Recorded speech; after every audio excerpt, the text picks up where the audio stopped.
The CTR3 is a RUF original sports car released in 2007, taking the place of their flagship CTR and CTR2 models. Until this car, RUF had developed their CTR based on the Porsche 930 and the CTR2 on the Porsche 993 Turbo. However, while the CTR3 used some parts from the Porsche 997, the design and development of the car was done independently by RUF. The midship layout of the chassis is also very different from the previous CTR series.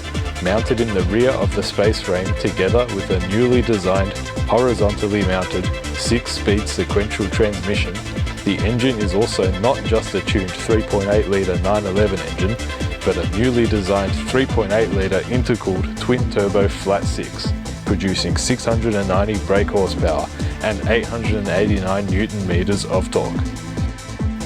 With a top speed of 380 km per hour and a 0 to 100 acceleration of 3.2 seconds, the RUF CTR3 was one of the fastest cars of its time.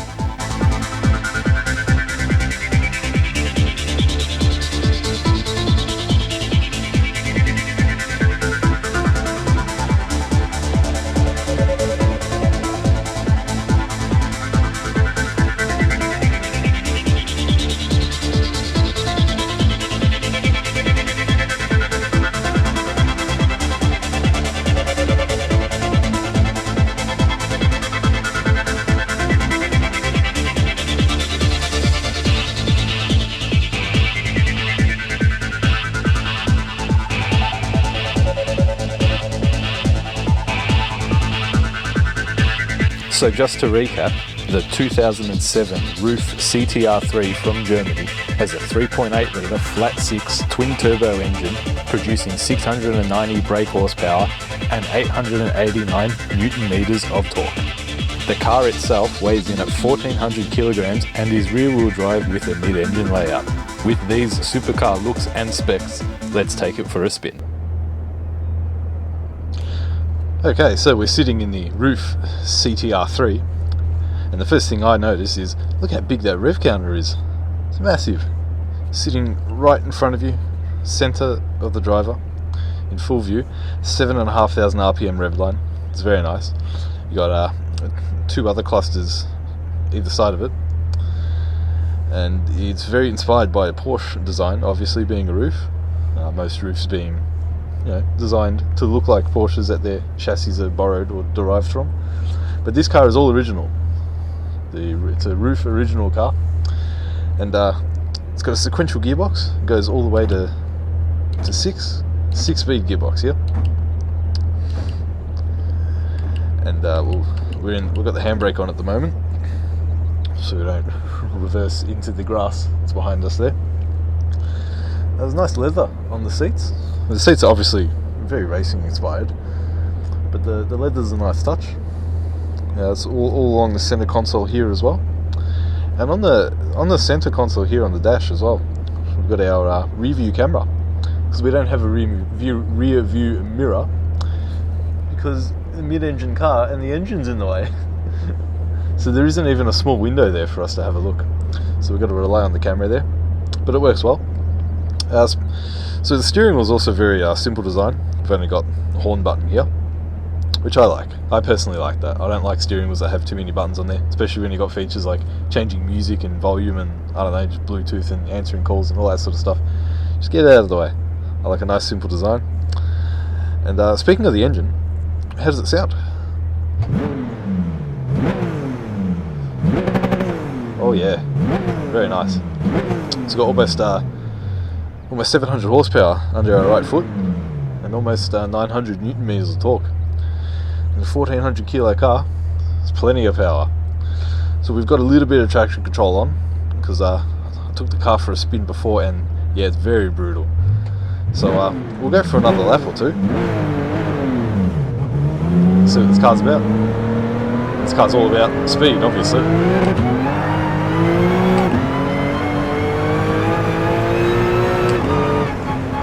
Reaching almost 200 k's there already as we approach the first turn. So the car is very easy to drive for the most part. when it's in first and sometimes second gear, it will kick out a bit, like it has just there. Just put a little bit too much, or if you're too eager on the throttle. But when you get to third gear, fourth gear, the car really pulls. It's got a lot of power, as we'll show you here down this straight.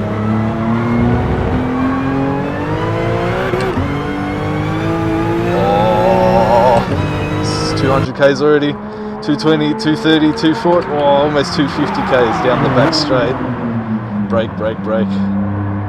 So the brakes in this car are pretty decent actually. And yeah, if you're not careful with your right foot, the car will kick out.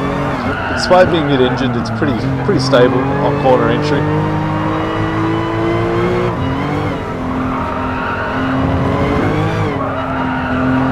But the traction control does help a bit still with this car. Although you can still kick it out a bit there, like we did. Oh! So yeah, very brutal weapon, this thing. And especially in this black colour that I've got this particular model in, it looks the goods too. Oh, that engine sounds nice. And it's almost as good as, say, a V10 or a V12 from the Italians. Certainly fitting in a supercar. So we're going to take this car for a few hot laps. And try not to kick the rear end out as much. And we'll see what sort of lap time we can get around the Autodrome Lago Maggiore circuit. This is the west configuration that I use to test the cars here at Sicco Motorsport. It's a lovely, lovely day here in the Italian countryside.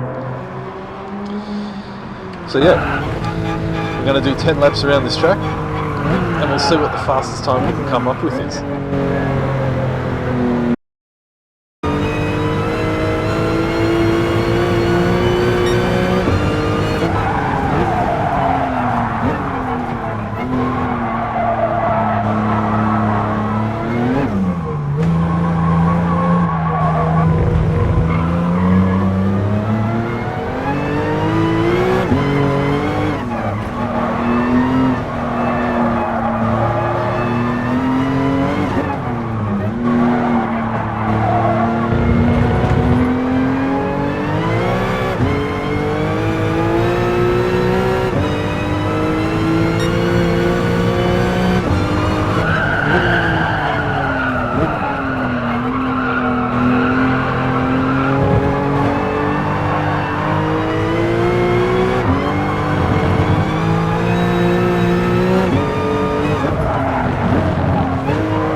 After 10 laps around the circuit, the fastest lap time we managed was a 1 minute 29.781.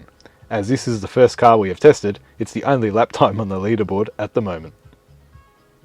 What do I think about this car? Well, traction control is a must. Putting the foot down even a little bit can cause the car to slide around, but it's certainly a very fast machine. The sequential gearbox is a good match for the car, and it comes in a range of bright colours, the sort you'd expect to see on a Lamborghini. The engine sounds great too, despite only having 6 cylinders. It's not my first supercar of choice, but if you are up for the challenge of controlling power delivery to the rear wheels, it's a good drive.